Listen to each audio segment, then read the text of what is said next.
Let's talk about part 3 and hopefully the last part of introduction. We are starting off with torques in electromechanical indicating instruments. We have deflecting torque. This is the torque which is responsible for the pointer to move from the zero position. Okay, this torque is proportional to measurable quantity. Let's see this. Here we see this is a voltmeter.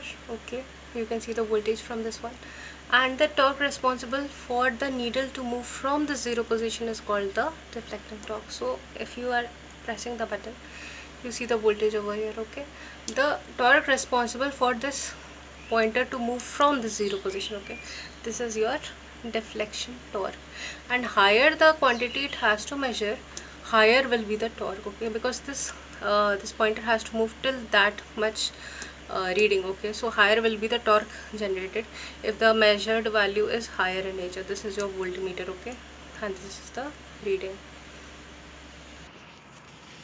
Then we are having controlling torque, which is opposite to this deflection torque. Okay, when deflection torque and controlling torque are equal, okay, the pointer stops to show the reading, and controlling torque brings back the pointer to zero. Okay, the spring action.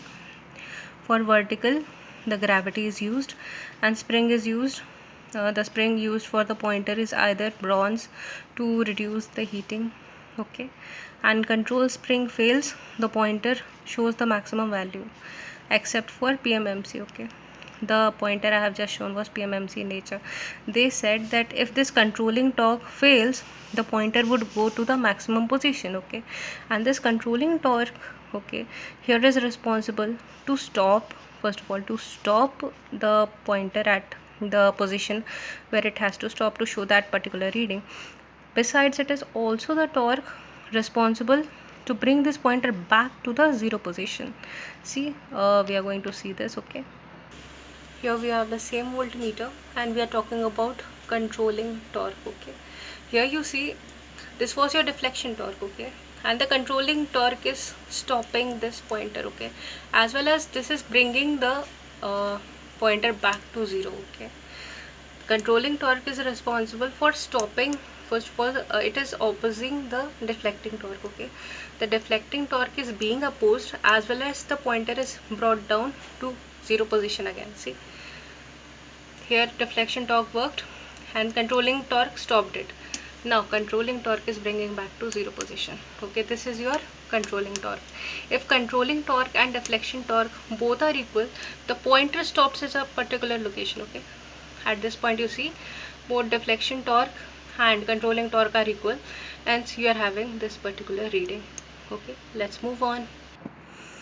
The pointer I have shown had no spring. Okay, here this is having a spring, and if the controlling torque doesn't work, the pointer will show maximum value. But in my case, I was having something that was vertical in nature. Okay, so the gravity was being used.